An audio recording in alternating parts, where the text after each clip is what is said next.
সিন্ধু জলচুক্তিকে নিয়ে সংঘাত পৌঁছলো চরমে। এবার কোর্ট অফ আরবিট্রেশনকেই অবৈধ বলে দিল ভারত এবং পরিষ্কার বলে দিল আপনাদের এই পুরো বিষয়টা ঢোকার কোনো দরকারই নেই। ভারতের জমি, ভারত জল আটকাবে কি আটকাবে না তা তো ভারতের সিদ্ধান্ত। নতুন করে আন্তর্জাতিক এই আদালত যে রায় দিল, সেই রায়ের বিপক্ষে ভারত কড়া চ্যালেঞ্জ জানালো এবং পরিষ্কার বুঝিয়ে দিল সিন্ধু জলচুক্তি যে স্থগিত করার সিদ্ধান্ত ভারত নিয়েছে তা থেকে এক পাও পিছিয়ে আসবে না। দেখুন, আন্তর্জাতিক স্তরে যে সংগঠনগুলো আছে তাদের কাজকর্মে এটা পরিষ্কার, তারা ভারতের প্রভাব এবং প্রতিপত্তিকে মেনে নিতে পারে না। আর পারে না বলেই পাকিস্তানের মতো একটি সন্ত্রাসবাদী রাষ্ট্রকে দিনের পর দিন মদদ দিয়ে যায়। এবারেও কিন্তু সেই জিনিস গেল। আমরা দেখলাম কি সিন্ধু জলচুক্তিকে নিয়ে ওয়ার্ল্ড ব্যাংকের কাছে গেল পাকিস্তানের এই দাবিকে সাড়া দিয়ে একটি নিউট্রাল এক্সপার্টকে অ্যাপয়েন্ট করে ওয়ার্ল্ড ব্যাংক। এর পরবর্তীকালে নিউট্রাল এক্সপার্টকে ভারতবর্ষ বলে বেরিয়ে যান, আপনাকে প্রয়োজন নেই। পরবর্তী স্টেপ কোর্ট অফ আরবিট্রেশন, সেখানেও সিন্ধু জলচুক্তিকে কেন্দ্র করে ভারতের সাথে আন্তর্জাতিক এই সংগঠনের সংঘাত কিন্তু এমন একটা জায়গায় গিয়ে পৌঁছালো যা কিন্তু সাম্প্রতিক সময় সব থেকে বিপজ্জনক এবং ভয়ানক একটা প্রবৃত্তি নিয়ে আসবে বলে অনেকেই মনে করছেন।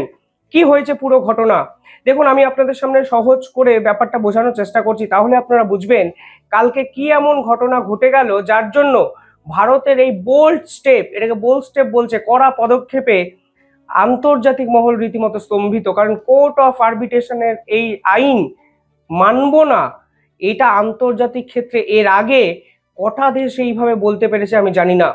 ওয়ার্ল্ড ব্যাংকের স্ট্রাকচারটা বোঝার চেষ্টা করুন। দেখুন, যদি কোনো ইন্টারন্যাশনাল ডিসপুট হয় তাহলে কিভাবে এই পদ্ধতিতে এই পুরো বিষয়টা সলিউশন করা সম্ভব।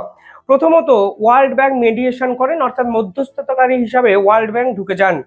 পরবর্তীকালে নিউট্রাল একজন এক্সপার্টকে অ্যাপয়েন্ট করা হয়।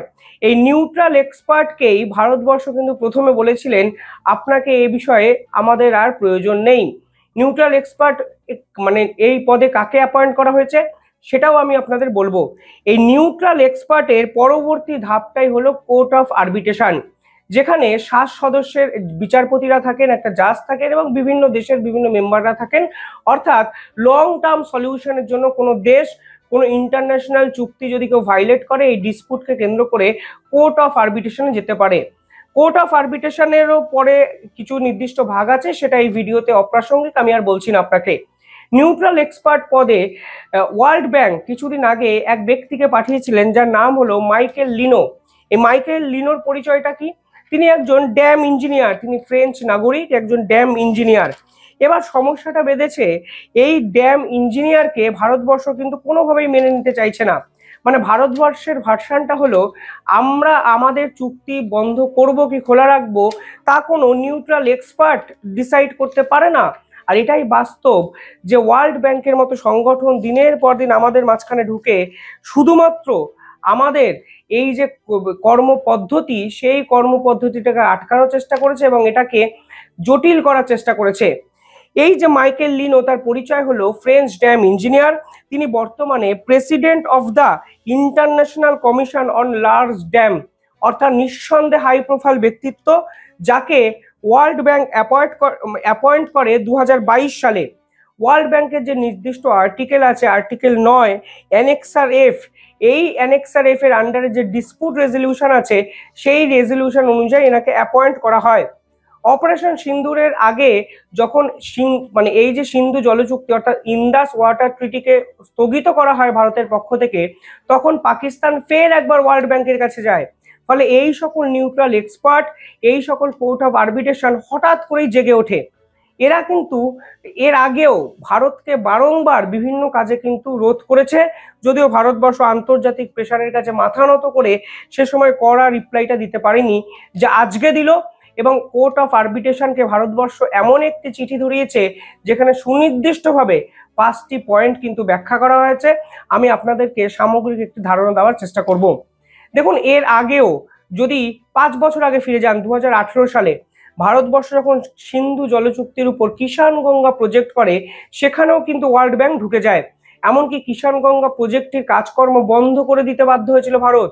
সেখানে ওয়ার্ল্ড ব্যাংকের পক্ষ থেকে বলা হয়েছিল এটা একটা ল্যাপস আছে, একটা টেকনিক্যাল ইস্যু আছে।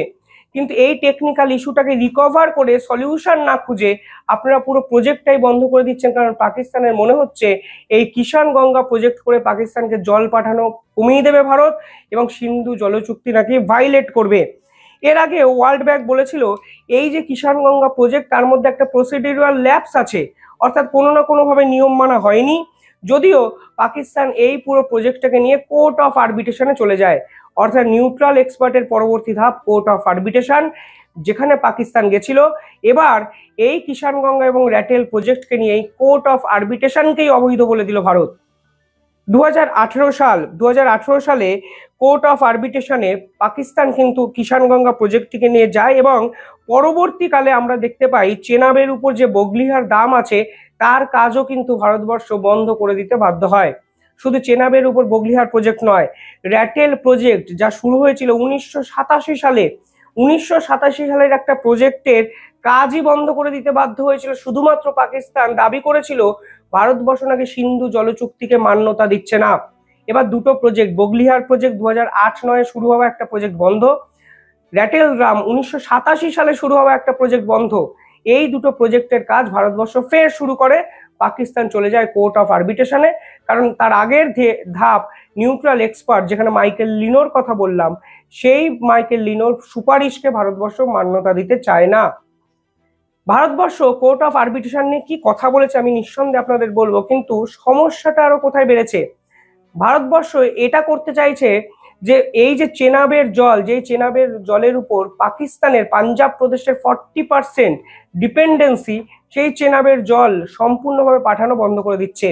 আপনারা যদি দেখেন এখানে ক্যানাল ডিভিশন তৈরি হয়েছে, যেখানে ডিভিশন করে জলগুলোকে পাঞ্জাব হরিয়ানা দিকে ঘুরিয়ে দেওয়া হচ্ছে এবং পরবর্তীকালে ইন্দিরা গান্ধী ক্যানেলের সঙ্গে এই চেনাবের জলটাকে কানেক্ট করে দেওয়ার চেষ্টা করছে।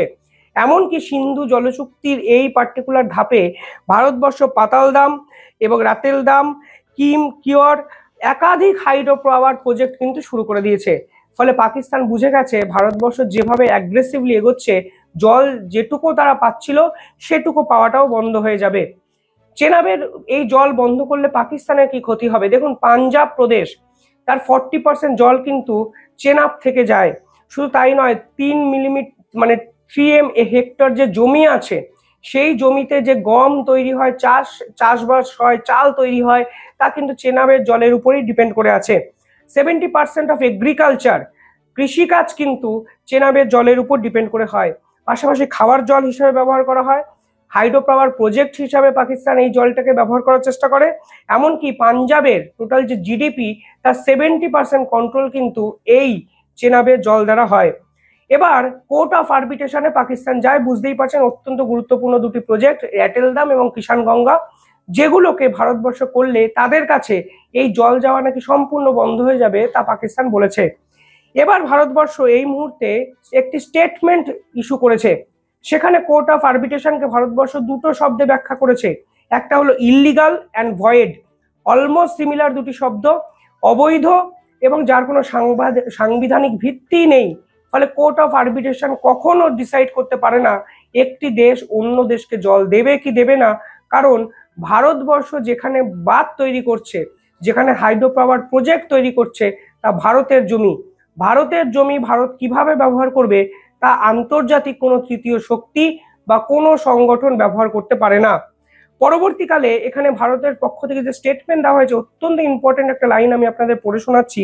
সেখানে বলা হয়েছে refusing to recognize its authority to hear cases. বলছে কোর্ট অফ আরবিট্রেশনে যে পাকিস্তান গেল, এই যে পাকিস্তান যাওয়ার পর এর কেসগুলো এদের যে শোনার কথা, কিন্তু এরা কোন আইনের ভিত্তিতে শুনবে? এদের তো কোনো সাংগঠনিক ভিত্তি নেই, ফলে শোনার প্রশ্নটাও আসছে না। পরিষ্কার রিপ্লাই এখানে ভারতবর্ষ কিন্তু দিয়ে দিয়েছে।